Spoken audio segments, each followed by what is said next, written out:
ప్రియమైన దేవుని బిడ్డలారా, యేసుక్రీస్తు నామమున మీకందరికీ నా శుభాభివందనములు తెలియజేస్తూ ఉన్నాను.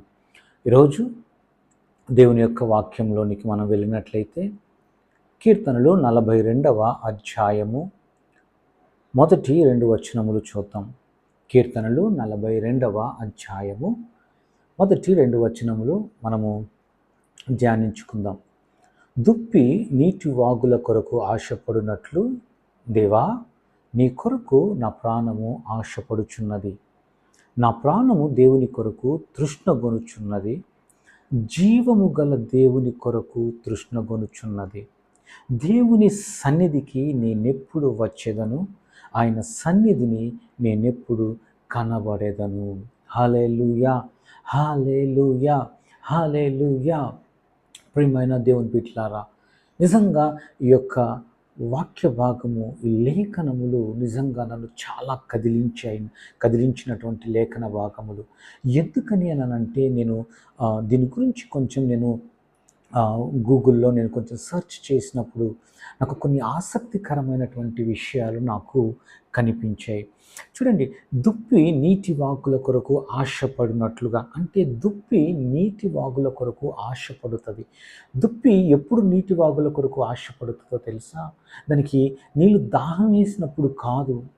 చాలాసార్లు దుప్పి నీళ్ళని ఎప్పుడు తాగుతుంది అని అంటే అది దేని చేతనైనా వెంటాడబడినప్పుడు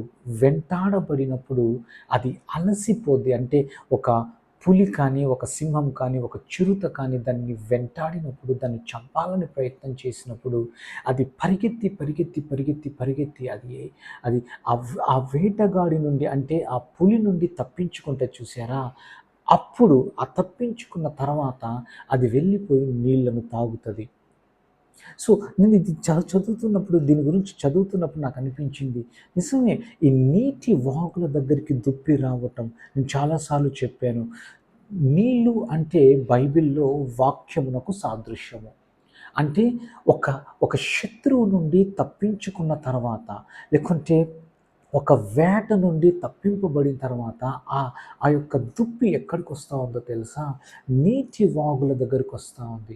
ఈ రోజున సాతానుడు కూడా మనల్ని తరుముతాడు. మనల్ని పాపంలో పడేయటానికి, మనల్ని పాపంలో లాగటానికి, మనల్ని వాడు మృంగివేయటానికి, అవునా, వాడు మనల్ని మృంగివేయటానికి వాడు మనల్ని వేటాడుతున్నప్పుడు మనము వాడి నుండి తప్పించుకోవడానికి మనం పరిగెడుతున్నాం. కానీ పరిగెత్తి మనం ఎక్కడికి రావాలో తెలుసా? మనము నీటి వాగుల దగ్గరికి రావాలా, అంటే దేవుని యొక్క వాక్యము దగ్గరికి రావాలా. ఎందుకో తెలుసా? ఎందుకనంటే ఆ నీటి వాగులు, అంటే ఆ యొక్క దుప్పి నీళ్ళ దగ్గరకు వచ్చి అది నీళ్లు త్రాగుతుంది, అవునా. ఆ స్ప్రింగ్స్ దగ్గరకు వచ్చి, ఆ నీటి ఊటల దగ్గరకు వచ్చి నీళ్లు తాగుతుంది. సో మనం ఏమనుకుంటామంటే కేవలం అది అలసిపోయింది కాబట్టి నీళ్లు తాగుతుంది అని మనం అనుకుంటాం. కాదు. have said animals pant as a way to cool down. Also there is an argument that deer will often seek out a stream or source of water that erases its scent trail and therefore putting predators off its scent. అంటే ఈ దుప్పి కేవలము ఆ యొక్క ఆయాసమును దానిని తీర్చుకొని ఆ నీళ్ళను త్రాగటం కోసం మాత్రమే కాదంట. అది దేనికోసం వస్తుందంటే తెలుసా? అది దాని యొక్క వాసనను పోగొట్టుకోవటానికి, ఆ నీళ్ళ దగ్గరకు వచ్చి అది నీళ్లు తాగి ఎందుకంటే ఆ దుప్పి యొక్క వాసన ఎక్కడుందో తెలుసుకొని ప్రిడేటర్స్ అని, అంటే వేటాడేటటువంటి జంతువులు దాన్ని వేటాడతాయి వాసనను బట్టి. పలానా దగ్గర జింక ఉంది, పలానా దగ్గర దుప్పి ఉంది, పలానా దగ్గర ఇది ఉందని వాటి వాసనను పసిగట్టి ఇవి వేటాడతాయి, అవునా. సో అందుకని చెప్పి వాటి నుండి తప్పించుకోవటానికి, వాటి వాసనను పోగొట్టుకోవటానికి ఆ నీటి యొక్క సోర్స్, ఆ stream are source of water దగ్గరికి వెళ్తుందంట దుప్పులు. నాకు నిజంగా ఆశ్చర్యం అనిపించింది. ఆ దుప్పి ఎక్కడికి వెళ్తుందంట? నీటి యొక్క సోర్స్ దగ్గరికి. ఎందుకనంటే దాని యొక్క వాసనను పోగొట్టుకోవటానికి.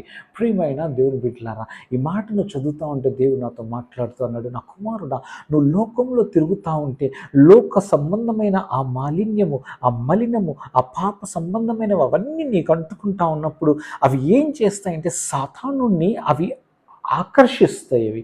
సాతానుడి చేత నీవు ఆకర్షింపబడతావు నువ్వు. అందుకని నువ్వేం చేయాలో తెలుసా? దేవుని వాక్యము దగ్గరికి, ద సోర్స్ దగ్గరికి, ఆ సృష్టికర్త దగ్గరికి నువ్వు వచ్చినట్లయితే ఆ నీళ్ళ చేత నీవు శుభ్రపరచబడిన తర్వాత, ఆ నీళ్ళ చేత నువ్వు బాగు చేయబడిన తర్వాత, you will lose that scent of sin.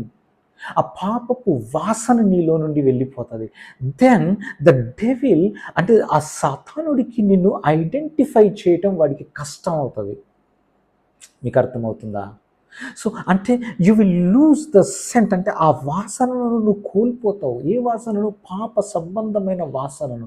అందుకే మనం ప్రభు దగ్గరకు వచ్చినప్పుడు పాపం అనేది మనకు ఉండే, ప్రభు మనల్ని ఆయన రక్తము చేత, ఆయన వాక్యం అనే నీళ్ళ చేత మనల్ని శుద్ధులుగా చేస్తాడు ఆయన. కాబట్టి అప్పుడు మనకు ఆ పాప సంబంధమైన వాసన మనలోన ఉండదు. అందుకని మనం వాక్యం దగ్గరికి రావాలా.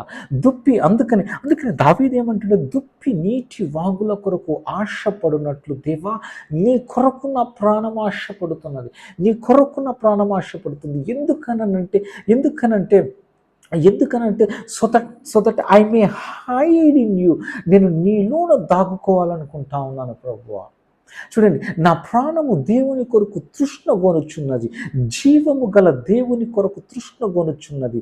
దేవుని సన్నిధికి, హల్లెలూయా, దేవుని సన్నిధికి నేను ఎప్పుడు వచ్చేదను, ఆయన సన్నిధిని నేను ఎప్పుడు కనపడేదను. ఎందుకని దేవుని సన్నిధి? Because the presence of God, అంటే దేవుని యొక్క సన్నిధి నేను ఏం చేస్తుందంటే నీ యొక్క రెల్మును మార్చేస్తూ ఉంది, నీ యొక్క పరిస్థితిని మార్చేస్తుంది. దావీదు కూడా అనేక మార్లు శత్రువుల చేత తరుమబడ్డాడు. అనేక సార్లు శత్రువుల నుండి పారిపోయాడు దావీదు. పారిపోయి ఎక్కడికి వస్తాడో తెలుసా? దావీదు దేవుని యొక్క సన్నిధికి వస్తాడు. దేవుని యొక్క సన్నిధిలో ఆయన వాక్యములు దావీదు సేద తీరుతాడు. హీ విల్ రివైవ్, అంటే మరొకసారి ఉజ్జీవింపబడతాడు దావీదు. ఈ రోజున అట్లాంటి దప్పిక, అట్లాంటి ఆకలి నీకుందా దేవుని సన్నిధి పట్ల? దేవుని సన్నిధి పట్ల నీకు ఆకలి దప్పులు లేకపోతే you will not see the blessings of God or the favour of God in your life. ఏదో ఊరికే మందిరానికి వెళ్తా ఉన్నాం, ఏదో రోజుకు ఒక 4 అధ్యాయాలు 2 అధ్యాయాలు చదువుతా ఉన్నాం, ఏదో ప్రార్థన చేసుకుంటాం. No, that is not the Christian life. That will not, అంటే నిన్ను ఎఫెక్టివ్ క్రిస్టియన్గా అది చెయ్యదు. You will never become an effective Christian. When will you become an effective Christian? When you thirst and when you hunger for the presence of God. ఏం దొరుకుతుంది దేవుని సన్నిధిలో? ఏం దొరుకుతుంది అంటే నీకు దేవుని యొక్క నీకు జీవమునిస్తుంది. ఆ దుప్పి ఎట్లాగైతే నీటి వాగుల కొరకు అది వెళ్తుంది. ఎందుకు వెళ్తుంది? సో దట్ అంటే ఆ దుప్పి ఆ యొక్క వాసనను పోగొట్టుకోవటానికి, మరలా తాను రివైవ్ అవ్వటానికి, మరలా నూతనమైన. ఎందుకంటే ఒకసారి ఆ వేట నుండి తప్పింపబడిన తర్వాత, ఆ యొక్క శత్రువు నుండి తప్పింపబడిన తర్వాత దానికి ఇంకొక, అంటే జీవించటానికి దానికి ఒక అవకాశము మరలా. ఈ రోజున నువ్వు ఎన్నిసార్లు సాతాను చేత తప్పింపబడ్డావో కదా. మరి నువ్వు ఎక్కడికి వెళ్తా ఉన్నావు? మరి నువ్వు ఎక్కడికి వస్తా ఉన్నావు? నువ్వు వస్తున్నావా దేవుని సన్నిధికి? లేదంటే సాతానుడి దగ్గర నుంచి తప్పించబడిన తర్వాత అమ్మ అని చెప్పి, లేదంటే కొన్నిసార్లు నిరుత్సాహపడిపోయి, ఎందుకంటే పరిగెత్తిన తర్వాత ఆ దుప్పి అలసిపోతుంది. ఈ రోజున నువ్వు కూడా అలాగా అలసిపోయి కూర్చుండిపోయావా? కమాన్, అక్కడి నుండి లేచి ఆ నీటి వాగుల కొరకు వెళ్ళు. ఆ నీటి వాగులు ఎక్కడున్నాయో ఆ సోర్స్ ఆఫ్ వాటర్ దగ్గరికి వెళ్ళు. అక్కడికి వెళ్ళి ఆ నీళ్ళను నువ్వు త్రాగినప్పుడు నువ్వు రివైవ్ అవుతావు, నీ బాడీని నువ్వు కూల్ చేసుకుంటావు. అంత మాత్రమే కాదు, నీ బాడీలో ఉన్నటువంటి ఆ సెంట్, ఆ యొక్క ఆ వాసనను పోగొట్టుకొని నీవు క్రీస్తు సువాసనగా మారిపోతావు. అంటే నువ్వు ఏమైపోతావు అంటే నువ్వు క్రీస్తు యొక్క, అంటే ఇప్పుడు యేసయ్య సెంట్ను నువ్వు వేసేసుకున్న తర్వాత నువ్వు క్రీస్తు సువాసనగా మారిపోయినప్పుడు సాతానుడు నిన్ను చూచినప్పుడు వాడు నువ్వనుకోడు, వాడు యేసయ్య అనుకుంటాడు. అంతే కదా. ఇస్సాకు యాకోబును ఆశీర్వదించేటప్పుడు యాకోబును దగ్గరికి తీసుకొని ఆ వాసన పీలుస్తాడు. అవునా? ఆ యొక్క యాకోబును దగ్గరికి రమ్మని పిలిచి ఆ యాకోబు దగ్గర ఆ సువాసనను పీల్చినప్పుడు ఆ సువాసన ఏ సువాసన వచ్చింది? ఏషావు సువాసన వచ్చింది. ఏశావు ధరించుకునే వస్త్రములు ధరించుకోవటం ద్వారా ఏషావు వాడేటటువంటి ఆ యొక్క ఆ స్ప్రే లేకుంటే ఆ అత్తరు ఏదన్నా కావచ్చు, దాని యొక్క వాసన ఈ యొక్క ఇస్సాకుకు అనిపించినప్పుడు ఇస్సాకు యాకోబును ఏషావు అనుకొని దీవించాడు. Hallelujah! What a great secret! అందులోని ఎంత రహస్యం దాగుందో మీకు అర్థమవుతా ఉందా?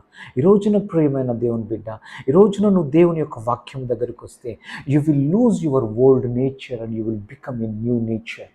అందుకే ఏమన్నాడంటే క్రీస్తు యేసునందు మనము నూతన సృష్టి, new creation.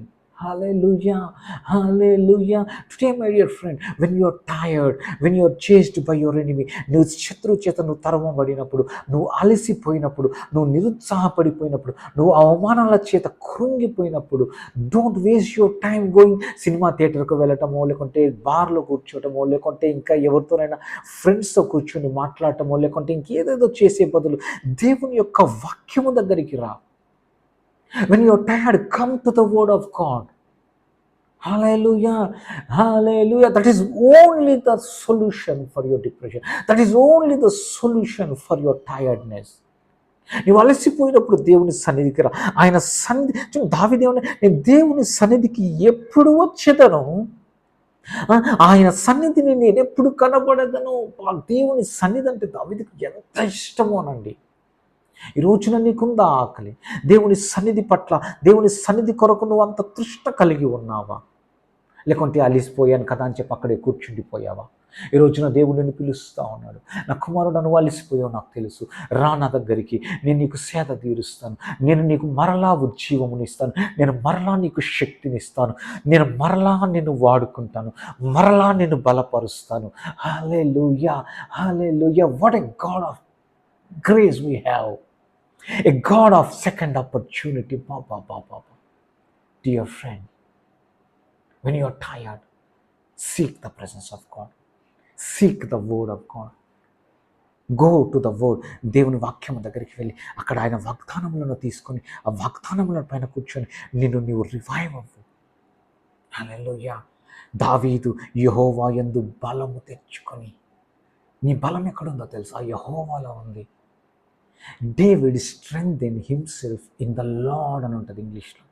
He strengthened himself in the Lord. Where is your strength? It's in the presence of God. Hallelujah, hallelujah. Hope you people are blessed. మీరు ఆశీర్వదింపబడ్డారని నేను నమ్ముతున్నాను. Hallelujah, hallelujah. God bless you. See you again next time. Amen.